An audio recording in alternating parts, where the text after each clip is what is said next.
High বন্ধুরা, দেখো আজকে আমি তোমাদেরকে পুঁই শাক পাতার বড়া বানিয়ে দেখাবো। ঠিক আছে, তো চলো আমি এই পাতাগুলো একটা করে ছাড়িয়ে নিই। এটা নিয়েছে, এবার আমি এটাকে ছোট ছোট করে কুচি কুচি করে কাটবো। জল দিয়ে ধুয়ে নিয়ে এসেছি।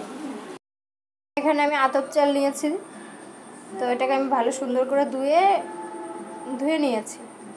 এখন এটাকে আমি আধা ঘন্টার জন্য ভিজিয়ে রাখবো জলে। চালকাটা ভিজে গেছে, চালকাটাকে আমি বেটে নেব।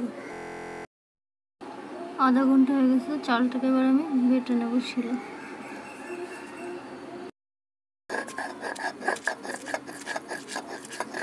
এইভাবে আমি বেটে নেব চালগুলো।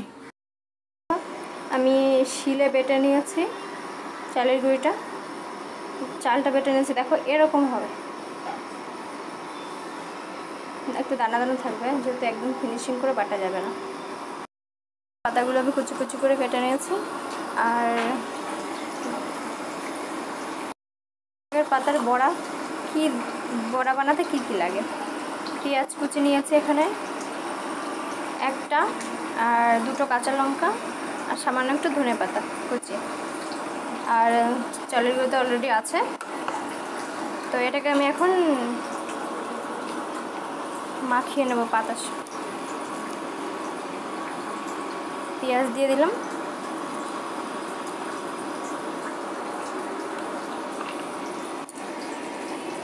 ধনেপাতা,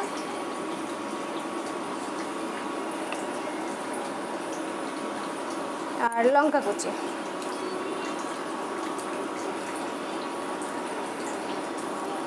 আর দিয়ে দেবো চালের গুঁড়িটা। দেখো চালের গুঁড়িটা আমি দিয়ে দিচ্ছি। চালের গুঁড়িটা এরকমই হবে বাটা। এবার এটাকে আমি পুরো মাখিয়ে নেব। দিয়ে দিয়েছি, আর একটু বেসন দিয়ে দেবো এর ভেতরে।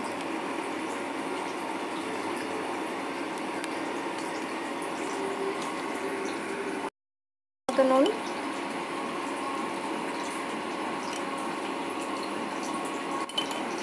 আর হলুদ গুঁড়ো দিয়ে দেবো।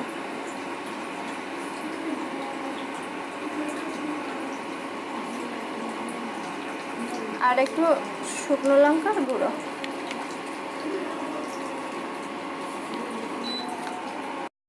তো এখন আমি এটাকে মেখে নেব। ঠিক আছে, সুন্দর করে মাখিয়ে নিয়েছি। এটা 2 মিনিটের জন্য আমি ঢেকে রাখবো। ঠিক আছে, আর কড়াইটা দিয়ে দিয়েছি, এবার গরম হতে লাগবে। হয়ে গেছে, এবার আমি তেল দিয়ে দেবো।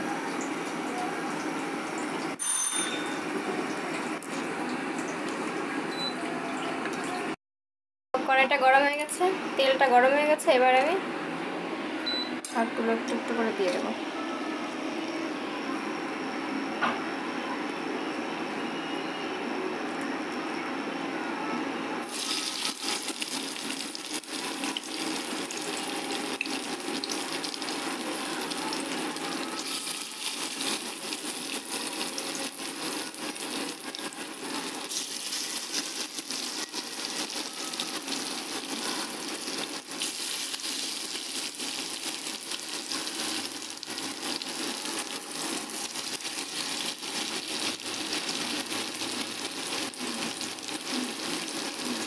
ছোটো ছোটো বানাতে হবে, যাতে বড়ো বানালে ভালো লাগবে না।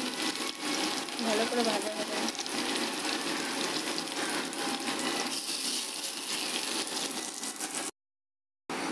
এবার আমি উল্টিয়ে দেবো, যেহেতু পিঠটা ভাজা হয়ে গেছে, অনেকটাই ভাজা হয়ে এসছে, পুরোটা এখনো হয়নি।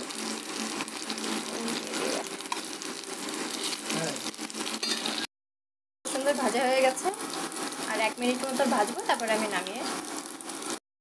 ভাজা হয়ে গেছে, একটাও ভাঙেনি, কত সুন্দর হয়েছে। তো বন্ধুরা, আমার এই রেসিপিটাকে যদি তোমাদের ভালো লেগে থাকে বা কেমন লাগলো কমেন্ট করে অবশ্যই জানাবেন, আর সাবস্ক্রাইব লাইক করতে ভুলবেন না।